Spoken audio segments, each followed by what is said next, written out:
고급 승용차 한 대가 낡은 시골 하숙집 앞에 멈춰 섰습니다. 차에서 내린 건 10년 전 어머니를 요양원에 보낸 아들 부부였죠. 그들은 떨리는 손으로 문을 두드렸습니다. 문이 열리자 그곳엔 쉰내 난다며 내쳐졌던 그 어머니가 서 있었어요. 엄마, 우리가 잘못했어. 하지만 어머니의 눈빛은 차가웠어요. 왜 아들 부부는 지금 그녀 앞에 무릎을 꿇고 있는 걸까요? 자, 지금부터 무슨 특별한 사연이 있었는지 지금 바로 시작해 보겠습니다. 구독과 좋아요를 누르시면 이야기 시작됩니다. 저는 박정숙입니다. 올해 68이에요. 평생을 작은 공장을 운영하며 살아왔죠. 남편은 15년 전에 세상을 떠났고 그 뒤로 혼자서 두 아들을 키웠습니다. 큰아들 민수는 의사가 됐고 작은아들 민호는 사업가가 됐어요. 제 손으로 키운 자식들이 성공한 걸 보면서 뿌듯했죠. 하지만 그 뿌듯함이 언제까지 갈지는 몰랐습니다. 공장 일은 힘들었어요. 매일 기름 냄새를 맡으며 기계를 다루고 손에는 굳은 살이 박혔죠. 옷에서는 늘 기름 냄새가 났습니다. 하지만 그게 뭐 어때요? 그 냄새가 자식들 학비를 벌어다 준 돈 냄새였으니까요. 전 그렇게 생각하며 살았습니다. 큰아들이 결혼을 했어요. 며느리 지연은 서울에서 자란 여자였죠. 처음 만났을 때부터 뭔가 불편한 기색이 역력했습니다. 제 옷차림을 훑어보는 눈빛이 그리 곱지 않았어요. 하지만 아들이 좋아하는 여자니까 전 참았습니다. 결혼 후 몇 달이 지났을 때였어요. 큰아들 집에 놀러 갔습니다. 며느리가 차를 내왔는데 컵을 놓는 소리가 좀 거칠었어요. 시어머니, 오늘 공장에서 오신 거예요? 응, 그래. 일하다가 왔어. 며느리의 표정이 묘하게 일그러졌습니다. 아, 그래서 좀. 뭐가? 며느리는 잠시 망설이다가 입을 열었어요. 솔직히 쉰내 좀 나요. 세탁도 좀 하시고. 그 순간 제 심장이 멎는 것 같았습니다. 쉰내라니. 전 평생 깨끗하게 살려고 노력했는데 그게 쉰내로 느껴진다는 거죠. 큰아들은 옆에서 고개를 돌렸어요. 변호도 하지 않았습니다. 민수야, 넌 어떻게 생각하니? 아들은 한참을 침묵하다가 입을 열었어요. 엄마, 지연이가 예민해서 그래요. 이해해 주세요. 이해해 달라고요. 제가 이해해야 한다는 거죠. 그날 밤 집으로 돌아와서 혼자 울었습니다.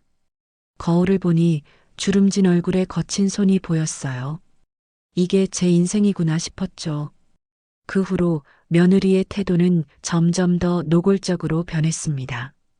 제가 집에 가면 창문을 활짝 열어놨어요. 환기를 시키는 거죠. 손자를 안으려고 하면 슬쩍 피했습니다. 시어머니, 손 좀 씻고 안아주세요. 방금 씻었는데? 그래도요. 전 점점 그 집에 가기가 싫어졌어요. 하지만 손자가 보고 싶어서 자꾸 찾아갔습니다. 그럴 때마다 며느리의 얼굴은 더 굳어졌죠. 어느 날 큰아들이 전화를 했습니다. 엄마, 잠깐 얘기 좀 할까요? 그래, 무슨 일인데? 카페에서 만났어요.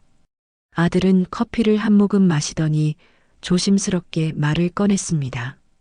엄마, 요양원 생각해 보신 적 있으세요? 요양원? 그게 갑자기 왜? 엄마도 이제 나이가 있으시잖아요. 혼자 공장 일하시는 것도 힘드실 텐데 요양원 가시면 편하실 것 같아서요. 전기를 의심했습니다. 요양원이라니. 아직 건강한데 왜 요양원을 가야 하죠? 민수야, 엄마가 아프기라도 했니? 그런 게 아니라 지연이가 엄마를 모시고 싶어 하는데 저희도 맞벌이라 시간이 없어서요. 거짓말이었어요. 며느리가 절 모시고 싶어 할 리 없죠. 그냥 귀찮은 거예요.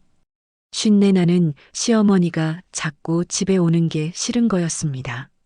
알았어. 생각해 볼게. 집으로 돌아오는 길 눈물이 났어요. 내가 평생 뭘 한 거지? 자식을 키우고 뒷바라지하고 그래서 받은 게 요양원 입소 권유라니. 며칠이 지나자 며느리가 직접 전화를 했습니다. 어머니, 요양원 자료 좀 보내드릴게요. 여기 정말 좋대요. 식사도 잘 나오고 프로그램도 많고요. 그래, 알았어. 빨리 결정해 주시면 좋겠어요. 대기자가 많아서요. 빨리 결정하라고요. 마치 급한 일처럼 말하는 거예요.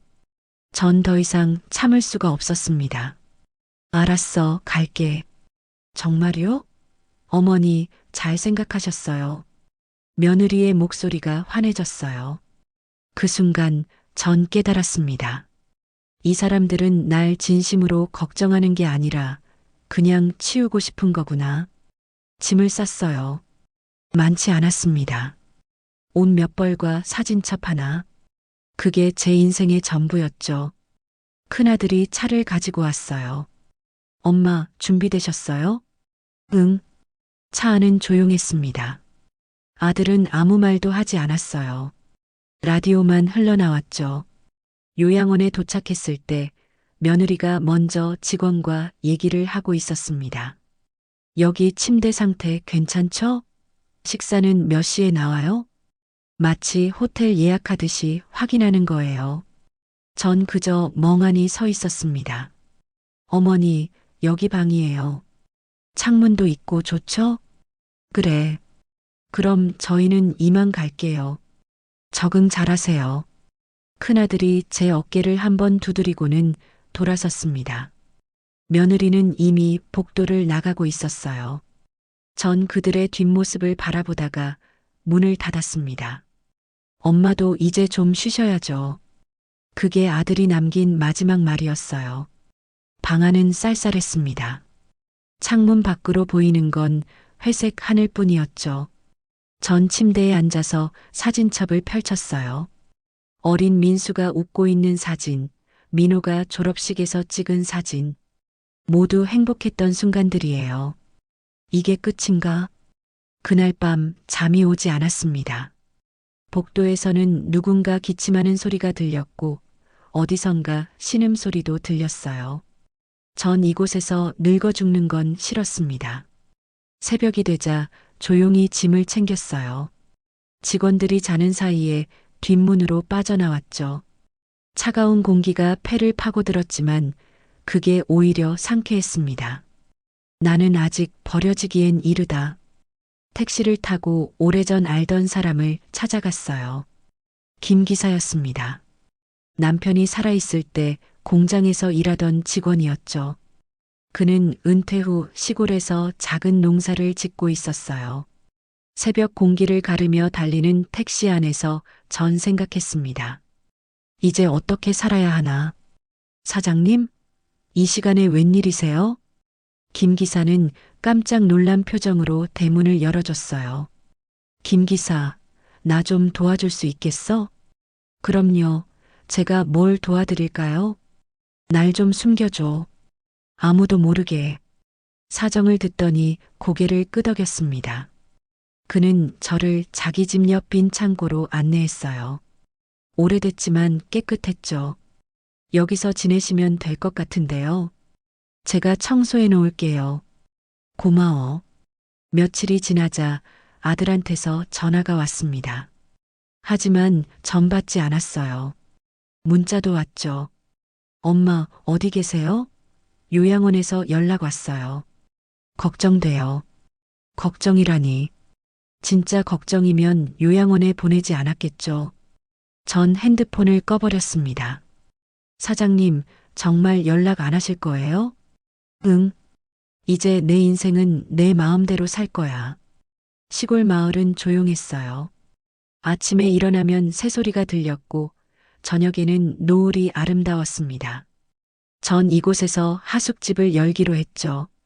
사장님, 간판은 뭐라고 쓸까요? 그냥 박신의 하숙집이라고 해. 하숙집은 금방 소문이 났어요. 시골이라 외지인들이 잠시 머물 곳이 필요했거든요. 전 손님들을 정성껏 대했습니다. 밥도 해주고 빨래도 해줬어요. 그러면서 조금씩 웃음을 되찾았죠. 어느 날 김 기사가 조심스럽게 물었습니다. 사장님, 근데 사장님 명의로 된 재산들은 어떻게 하실 거예요? 그냥 둬. 어차피 내가 쓸 일도 없고. 하지만 한성건설 대주주 지분이 사장님 명의잖아요. 이거 관리 안 하시면. 전 고개를 저었어요. 남편이 돌아가시기 직전에 모든 재산을 제 명의로 옮겨놨던 거죠. 당시엔 세금 문제 때문이었는데 지금 생각해보니 잘한 일이었습니다.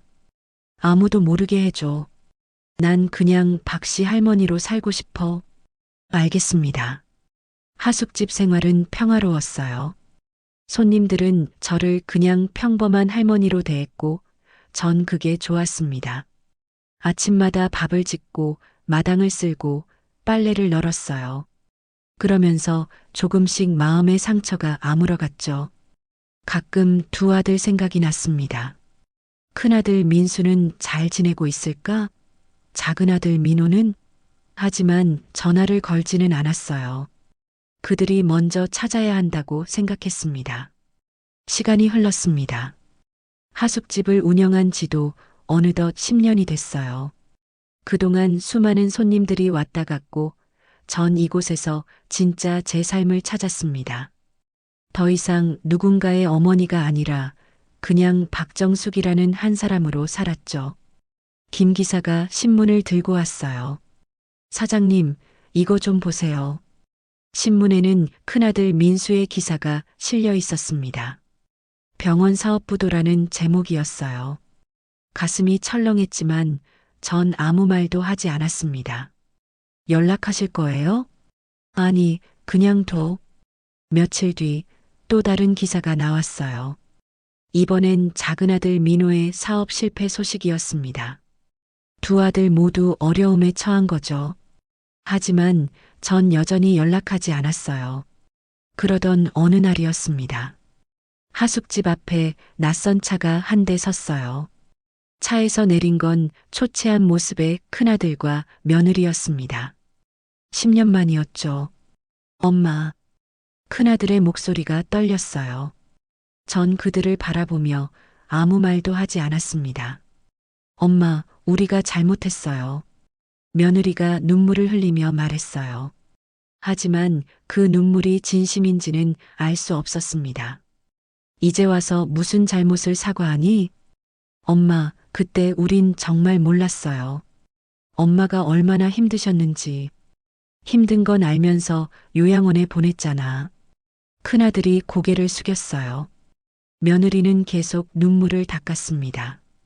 어머니, 우린 몰랐어요. 진짜 몰랐어요. 뭘 몰랐는데? 어머니가 한성건설 대주주시라는 걸 그제야 알았습니다. 이들이 왜 찾아왔는지. 신문에서 제 이름을 봤구나. 한성건설 최대주주 박정숙 이사장이라는 기사를 본 거죠. 그래, 몰랐겠지. 내가 냄새나는 노인네가 아니라 회장이었다는 걸. 며느리의 얼굴이 하얗게 질렸어요. 큰아들은 계속 고개를 숙이고 있었습니다. 엄마, 우리 다시 시작할 수 없을까요? 엄마를 제대로 모시고 싶어요. 제대로 모시고 싶다고? 전 차갑게 웃었습니다. 그래, 들어와. 차나 한잔 하자. 하숙집 안으로 들어온 그들은 초라한 실내를 둘러봤어요.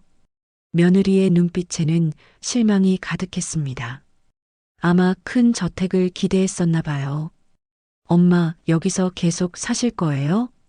왜? 불편해? 아니, 그게 아니라 어머니 지위에 맞는 곳에서 사셔야죠. 전차를 따라주며 말했습니다. 지위?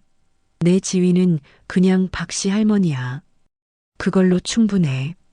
며느리가 조심스럽게 입을 열었어요. 어머니, 그래도 재산 관리는 하셔야죠. 저희가 도와드릴게요. 재산 관리? 네, 어머니 혼자서는 힘드시잖아요. 전 찻잔을 내려놓았습니다. 걱정 마. 김 기사가 잘 관리하고 있어. 큰아들이 깜짝 놀란 표정을 지었어요. 김 기사요? 그 옛날 공장 직원? 응. 그 사람이 내 곁을 지켜줬어. 10년 동안. 며느리의 표정이 일그러졌습니다. 아마 자기들이 그 자리에 있어야 한다고 생각했나 봐요. 며칠이 지나자 작은 아들 민호도 찾아왔습니다. 형과 비슷한 이유였죠. 사업이 망하고 빚더미에 앉았다는 거예요. 엄마, 좀 도와주세요. 도와달라고? 네, 엄마 재산 중에 조금만. 전 두 아들을 바라봤습니다. 10년 만에 찾아온 자식들이 원하는 건 결국 돈이었어요. 알았어. 조건이 있어. 조건이요?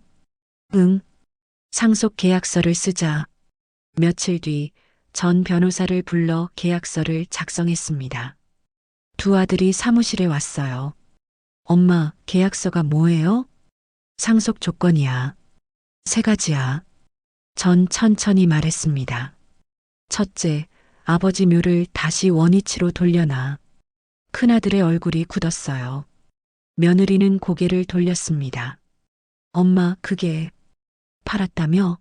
생활비 때문에. 죄송해요.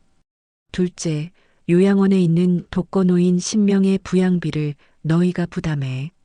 10명이요? 응. 나처럼 버려진 노인들이야. 작은 아들이 머뭇거렸어요. 엄마, 그건 너무. 하기 싫으면 상속 없어. 큰아들이 재빨리 말했습니다. 알겠어요. 하겠습니다. 셋째, 전 두 아들을 번갈아 보며 말했어요. 나를 끝까지 모셔라. 그 말에 두 아들은 고개를 끄덕였습니다. 하지만 전 알고 있었어요. 이들의 속셈을. 큰아들의 눈빛에서 보였습니다. 저 노인만 죽으면 다 내 거야. 그런 생각이 훤히 들여다 보였죠. 계약서에 서명이 끝나고 두 아들은 예전보다 자주 찾아왔습니다. 특히 며느리의 태도가 확 달라졌어요. 어머니, 이거 보약이에요. 꼭 드세요. 쇼핑백에는 비싼 보약과 옷이 가득했습니다. 이제부터 효도할게요. 전 미소를 지었지만 눈빛은 차가웠어요. 효도는 마음으로 하는 거지 쇼핑백으로 하는 게 아니란다. 며느리의 표정이 굳었습니다. 어머니, 그게 무슨. 너희가 진심으로 날 걱정한다면 10년 전에 요양원에 보내지 않았겠지. 큰아들이 당황한 표정으로 말했어요. 엄마, 그때는 정말 어쩔 수 없었어요. 어쩔 수 없었다고? 며느리가 쉰내 난다고 했을 때도 어쩔 수 없었니? 방안이 조용해졌습니다. 아무도 말을 하지 못했어요. 그날 밤 전 변호사를 불렀습니다. 계약서 파기해 주세요. 파기요? 왜요? 사람의 진심은 위기 때 드러나는 법이에요. 저 사람들한테 진심은 없어요. 변호사가 고개를 끄덕였습니다. 다음 날 며느리가 은행에 갔다가 비명을 질렀어요. 계좌가 막혀 있었거든요. 급히 전화가 왔습니다. 어머니, 이게 무슨 일이에요? 계약 파기했어. 네. 왜요? 너희 진심이 없잖아. 쇼핑백 들고 와서 효도한다고? 그게 효도니? 며느리가 울먹이기 시작했어요. 어머니, 저희 진심이에요. 정말이에요. 그래. 그럼 돈 없어도 날 모실 수 있어? 전화기 너머로 침묵만 흘렀습니다. 전 전화를 끊어버렸어요. 며칠 뒤 한성건설 본사 회의실에서 긴급 회의가 열렸습니다. 전 이사장 자격으로 참석했죠. 두 아들도 불렀어요. 왜 여길 부르신 거예요? 전 서류 한 장을 꺼내 탁자 위에 놓았습니다. 이게 뭔지 아니? 큰아들이 서류를 보더니 얼굴이 새하얘졌어요. 이건 너희가 나한테 서명하라고 했던 거야. 요양원 보낼 때 말이지. 그 서류에는 법적 부양 의무 포기라는 문장이 선명했습니다. 엄마, 그건 이걸 서명하고 나서 너희는 날 버렸어. 법적으로도 더 이상 가족이 아니라고 했지. 며느리가 오열하기 시작했어요. 어머니, 그땐 몰랐어요. 정말 몰랐어요. 이제 너희도 내 가족이 아니야. 전자리에서 일어났습니다. 가족이라는 게 뭔지 이제 알겠지? 회의실을 나서는데 뒤에서 큰아들이 주저앉는 소리가 들렸어요. 하지만 전 돌아보지 않았습니다. 하숙집으로 돌아온 전 김 기사와 차를 마셨어요. 사장님, 괜찮으세요? 응. 이제야 속이 시원해. 아드님들은 어떻게 하실 거예요? 내버려둬. 스스로 깨달아야 해. 두 아들은 그 후로도 몇 번 찾아왔습니다. 하지만 전 만나주지 않았어요. 그들이 진심으로 뉘우칠 때까지 기다리기로 했죠. 세월이 흘렀습니다. 어느덧 전 70을 넘겼고 몸이 예전 같지 않았어요. 병원에 입원하게 됐습니다. 병실 창문으로 햇살이 비쳐 들어왔어요. 김 기사가 옆에서 과일을 깎아주고 있었습니다. 사장님, 아드님들한테 연락할까요? 아직은 아니야. 하지만 병은 제 뜻대로 되지 않았어요. 의사가 심각한 표정으로 말했습니다. 많이 안 좋으십니다. 가족들 부르시는 게 좋겠어요. 김 기사가 결국 두 아들에게 연락을 했습니다. 큰아들 민수가 제일 먼저 달려왔어요. 예전과 달리 많이 수척해진 모습이었습니다. 엄마. 병실 문을 열고 들어온 아들의 눈가에 눈물이 맺혀 있었어요. 전 힘겹게 눈을 떴습니다. 왔구나. 엄마, 정말 죄송해요. 제가 너무 못난 아들이었어요. 작은 아들 민우도 뒤따라 들어왔습니다. 그도 눈시울이 붉었어요. 엄마, 저도 미안해요. 두 아들이 침대 옆에 무릎을 꿇었습니다. 이번엔 달랐어요. 예전처럼 계산적인 눈빛이 아니었습니다. 진심으로 후회하는 모습이 보였죠. 엄마, 그동안 정말 많이 반성했어요. 엄마 없이 살아보니까 알겠더라고요. 엄마가 우리한테 얼마나 큰 존재였는지. 큰아들이 제 손을 잡았어요. 거친 손이 따뜻했습니다. 저희 다시 시작할 수 없을까요? 이번엔 진짜 제대로 효도하고 싶어요. 며느리도 들어왔습니다. 예전의 오만한 모습은 온데간데 없었어요. 어머니, 저도 정말 잘못했어요. 쉰내 난다고 했던 그 말. 평생 후회하며 살았어요. 전 그들을 하나하나 바라봤습니다. 이제야 진심이 느껴졌어요. 고통을 겪고 나서야 깨달은 거죠. 너희가 나를 버렸던 날, 나는 이미 너희를 용서했단다. 엄마, 미워할 수도 있었어. 원망할 수도 있었지. 하지만 그러면 내 마음만 더 아플 것 같았어. 큰아들이 흐느끼기 시작했습니다. 엄마, 우리 정말 못난 자식들이에요. 아니야. 너희도 이제 알았잖아. 가족이 뭔지. 그걸 깨달았으면 된 거야. 작은 아들이 물었어요. 엄마, 그럼 우리 다시 가족이 될 수 있어요? 전 고개를 끄덕였습니다. 가족은 한 번도 끊어진 적이 없어. 내가 너희를 어떻게 잊겠니?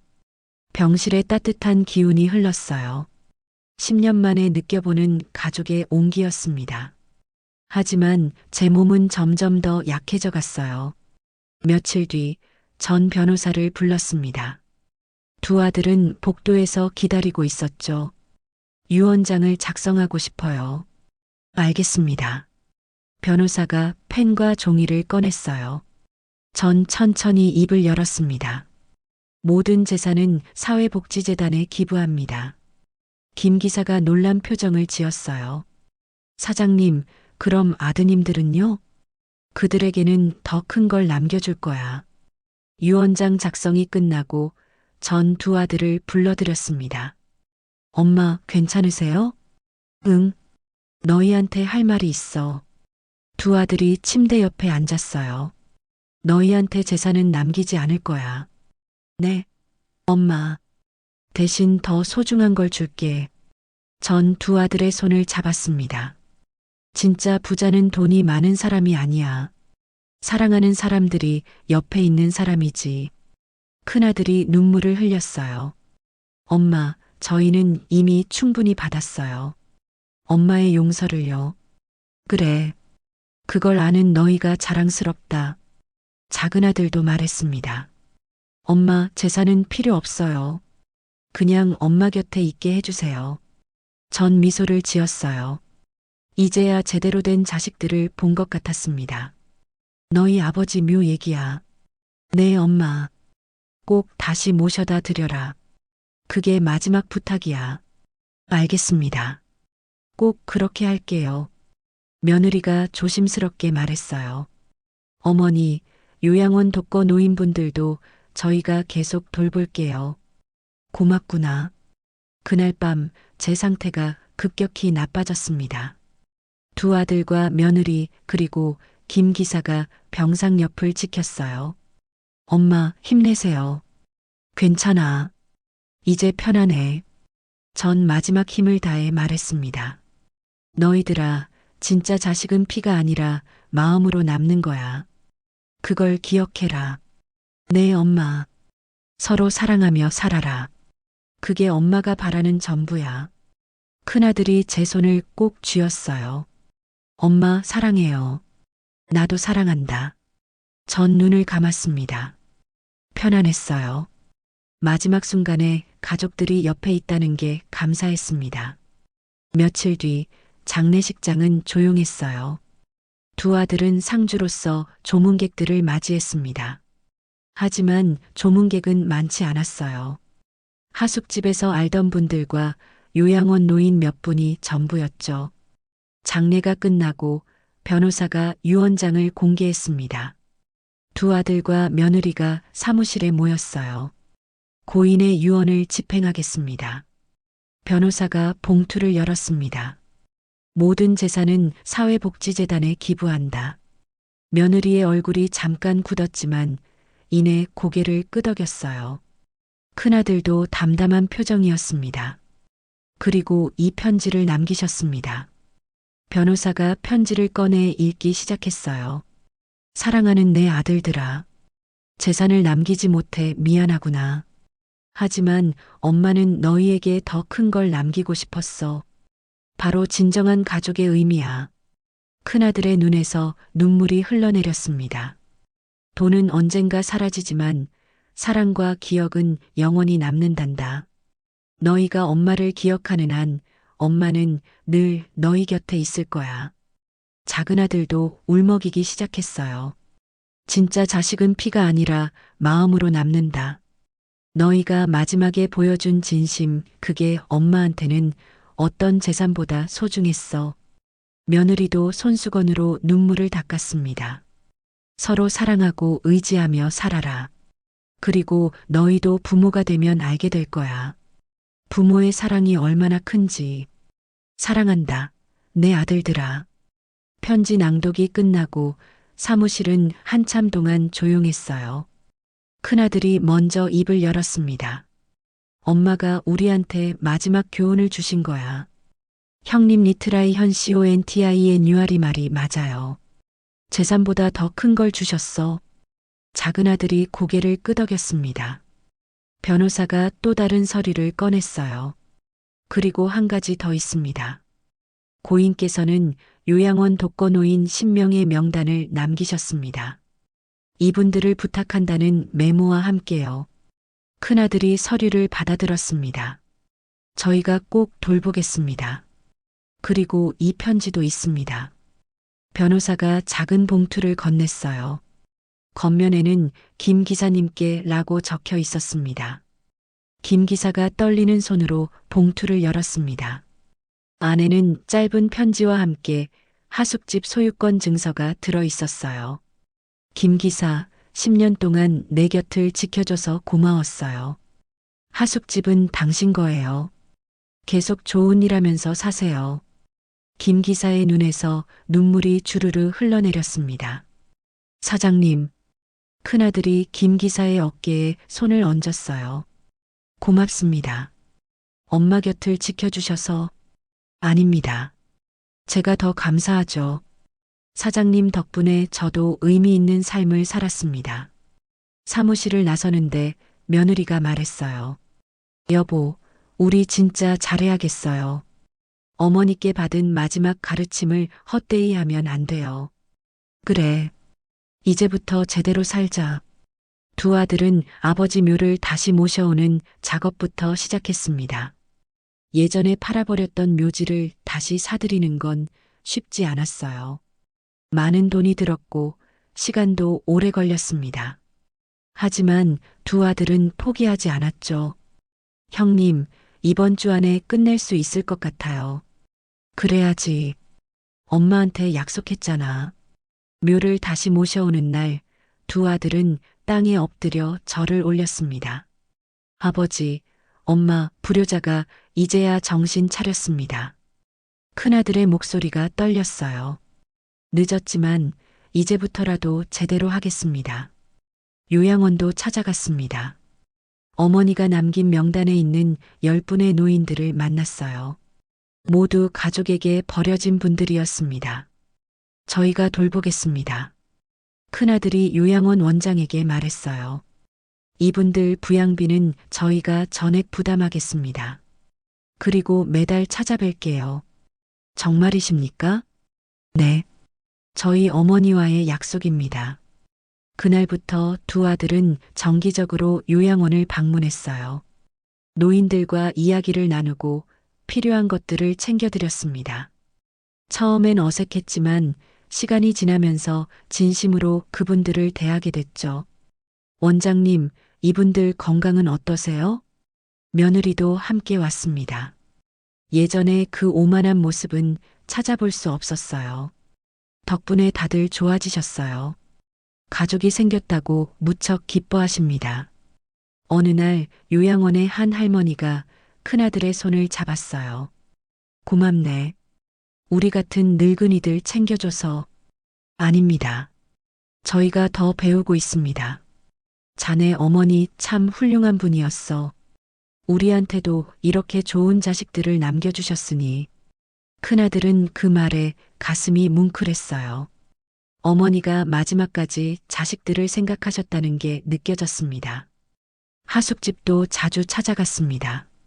김 기사가 여전히 운영하고 있었어요. 김 기사님, 불편한 건 없으세요? 없습니다. 다들 좋은 분들이라 편해요. 작은 아들이 주변을 둘러보며 말했어요. 엄마가 여기서 행복하셨을 것 같아요. 그러셨죠. 사장님은 여기서 진짜 웃으셨어요. 제가 10년 동안 옆에서 지켜봤는데 처음으로 진심으로 웃으시는 모습을 봤습니다. 저희가 그렇게 만들어드렸어야 했는데. 큰아들의 목소리가 낮아졌어요. 이제라도 깨달으셨잖아요. 사장님도 그걸 아시고 편안히 가셨을 겁니다. 두 아들의 삶도 변했습니다. 큰아들 민수는 작은 동네 병원을 열었어요. 돈을 많이 버는 병원이 아니라 어려운 사람들을 돕는 병원이었죠. 여보, 이렇게 하면 우리 생활이 힘들지 않을까요? 며느리가 걱정스럽게 물었습니다. 괜찮아. 우리한텐 이미 충분해. 어머니가 가르쳐 주셨잖아. 진짜 부자는 돈이 아니라 사랑하는 사람들이 옆에 있는 거라고. 며느리도 변했어요. 예전처럼 명품 가게를 돌아다니지 않았습니다. 대신 자원봉사를 시작했죠. 오늘도 요양원 가요? 네. 할머니들이 기다리세요. 작은 아들 민호는 작은 사업을 다시 시작했습니다. 이번엔 욕심 부리지 않고 정직하게 운영했어요. 형님, 사업이 잘 되고 있어요. 그래, 다행이다. 예전처럼 크게 벌려고 하지 않으니까 오히려 마음이 편해요. 그게 맞는 거야. 엄마가 우리한테 보여주신 삶이 그거잖아. 손자들도 달라졌습니다. 큰아들의 아들이 물었어요. 아빠, 할머니는 정말 부자였어요? 그래. 할머니는 정말 부자셨지. 그런데 왜 시골에서 사셨어요? 큰아들이 아들의 머리를 쓰다듬으며 말했어요. 할머니는 진짜 부자가 뭔지 아셨거든. 돈이 많다고 부자가 아니야. 마음이 풍요로운 사람이 진짜 부자지. 저도 그런 부자가 되고 싶어요. 그래. 할머니처럼 살아라. 매년 어머니 기일이 되면 온 가족이 모였습니다. 김 기사도 함께 했어요. 요양원 할머니, 할아버지들도 몇 분 모셨죠. 어머니, 저희 잘 살고 있어요. 큰아들이 묘 앞에서 말했습니다.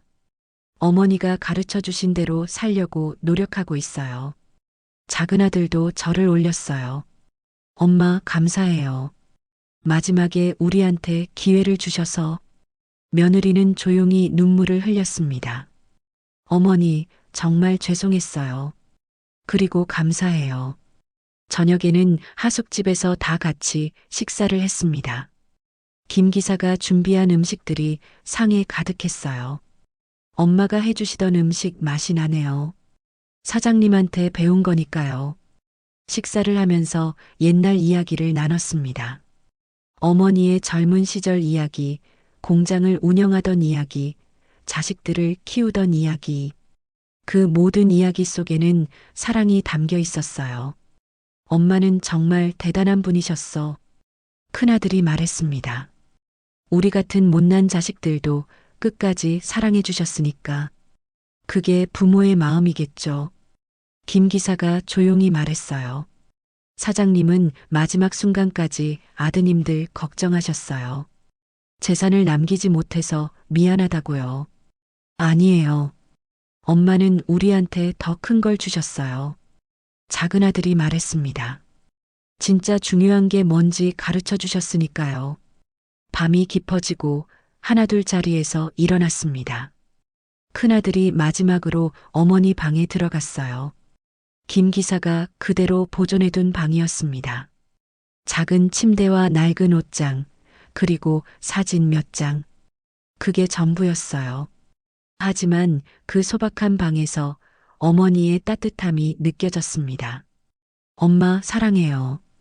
큰아들이 방 안에서 조용히 말했어요. 이제야 알았어요. 엄마가 우리한테 얼마나 큰 사랑을 주셨는지. 창문 밖으로 달빛이 비쳐 들어왔습니다. 어머니가 바라보던 그 달이었어요.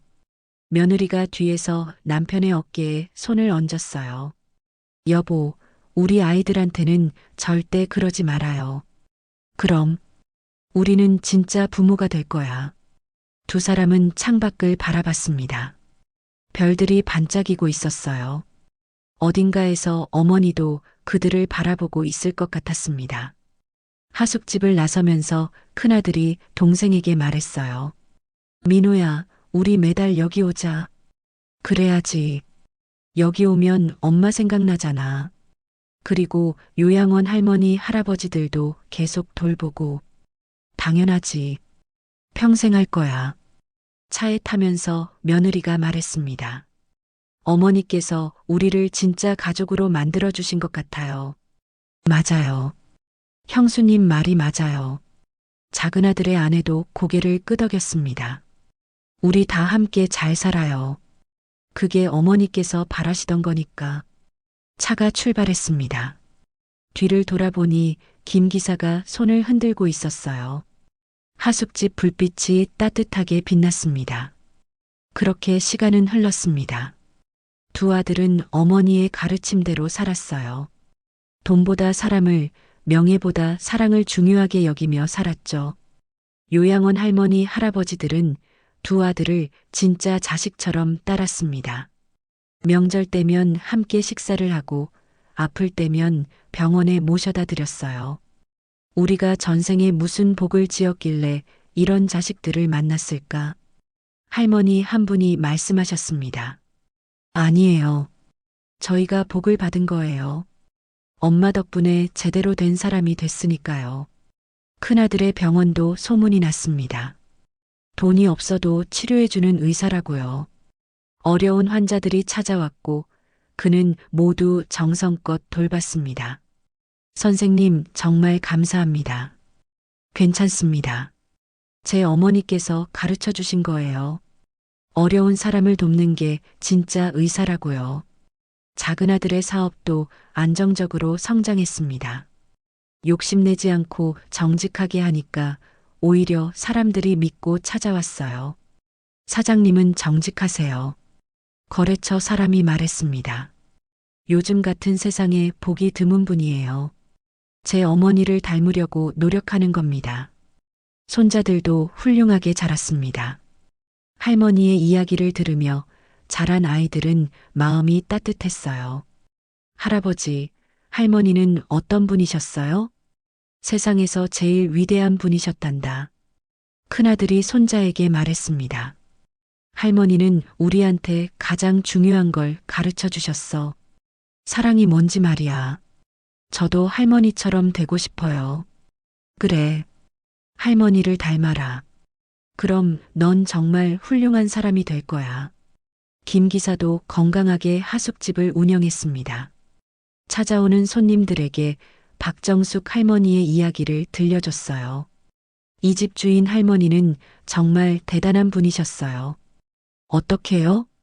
재산도 많으셨지만 그것보다 마음이 더 부자셨죠. 하숙집 벽에는 어머니의 사진이 걸려 있었습니다. 환하게 웃고 있는 모습이었어요. 그 웃음 속에는 모든 걸 용서하고 사랑했던 마음이 담겨 있었습니다. 이따금 두 아들은 그 사진 앞에 섰습니다. 엄마, 우리 잘하고 있죠? 대답은 없었지만 사진 속 어머니의 미소가 모든 걸 말해주는 것 같았어요. 진짜 자식은 피가 아니라 마음으로 남는다는 어머니의 말. 그 말의 의미를 이제야 완전히 이해했습니다. 혈육이라고 해서 무조건 가족이 아니에요. 진심으로 사랑하고 아껴주는 사람이 진짜 가족이죠.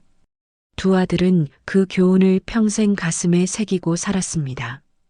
그리고 그 가르침을 자식들에게도 물려줬어요. 어머니의 사랑은 그렇게 세대를 이어 계속됐습니다.